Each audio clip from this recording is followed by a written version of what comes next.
Bonjour tout le monde.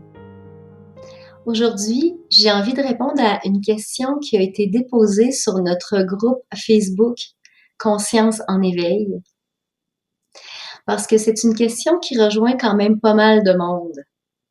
Parce qu'il y a de plus en plus de gens à qui arrive de se désidentifier de ce qui sont pas des rôles, des personnages, des émotions, des pensées. Et quand il y a cette désidentification qui arrive, ben, il se passe la constatation de qui on est réellement, qui est cet espace vaste, vide, silencieux. Et à ce niveau plus large, ben, c'est du vide plein. Et en même temps, à un autre niveau, qui est plus près de l'incarnation, il se passe des émotions, des sentiments qui peuvent alors être traversés, qui sont des sentiments de liberté, d'expansion. Et un piège, c'est de s'attacher à ces sentiments-là en peut-être même les confondant avec l'état d'éveil. C'est-à-dire que c'est important de ne pas confondre le sentiment de liberté avec l'état d'éveil. OK? Le sentiment de liberté, c'est un sentiment, c'est une expérience qui peut traverser. Et d'ailleurs, après l'éveil, il y a toutes sortes d'autres expériences qui vont être traversées. Même des expériences de tristesse, de colère, de toutes sortes d'affaires. Tout ça est aussi traversé. Sauf que dans l'état d'éveil, les choses sont accueillies. On leur dit oui. On leur dit oui. Donc, ce qui se passe quand les gens vivent des états, on appelle ça des expériences d'éveil.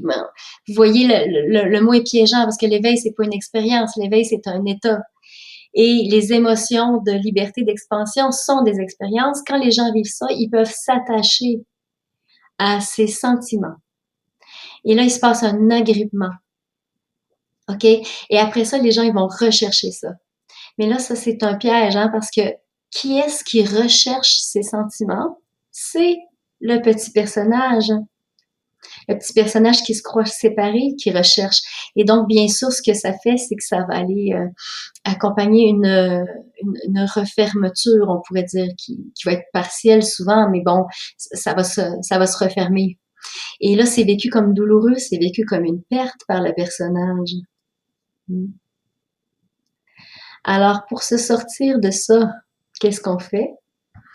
On accueille, premièrement, on accueille ce qui est là, on accueille la douleur avec beaucoup d'empathie, avec beaucoup d'amour, parce que c'est vrai que ça fait mal. Et deuxièmement, on va aller tourner le regard vers qui est-ce qui perçoit ces sensations. Parce que c'est là qu'on est pour de vrai. On pourrait dire à un niveau, pas vraiment, mais la porte d'entrée, c'est nous sommes ce qui perçoit. OK? Donc, revenez à qui est-ce qui perçoit ces sensations. À qui apparaissent les sensations de frustration, de douleur? À qui apparaissait la sensation de liberté, d'expansion? Qui est cet apparent je qui semble percevoir ces perceptions? Et là, vous allez vous trouver dans l'antichambre de cet espace vaste que vous êtes et garder le regard là-dessus. Et ça peut se faire avec la pratique du retournement de la conscience, qui est d'ailleurs pratique du retournement de la conscience, le titre d'une vidéo qui accompagne bien ce processus que j'ai publié sur cette chaîne. Et restez-y. Restez dans ce retournement de la conscience et graduellement, ce que vous êtes va se redévoiler. Et en même temps, vous pouvez vous dire aussi que c'est bon signe. Je dis bon parce que à un certain niveau, il n'y a pas de bon puis de mauvais, mais bon, du point de vue de l'élan que vous avez de vous retrouver, c'est bon signe quand ces expériences d'ouverture surviennent. Et vous avez simplement à vous ramener à ce qui perçoit et ce qui est juste pour votre incarnation va se placer tout seul. Voilà. Alors, ben, je vous dis au revoir là-dessus, à bientôt. Et n'hésitez pas à me poser des questions parce que moi, ça me nourrit. J'aime ça quand je reçois des questions, je peux vous répondre, je peux être plus près de vous. Et puis aussi, n'hésitez pas à vous abonner à cette chaîne qui est dédiée à l'accompagnement à l'éveil naturel des consciences. À bientôt!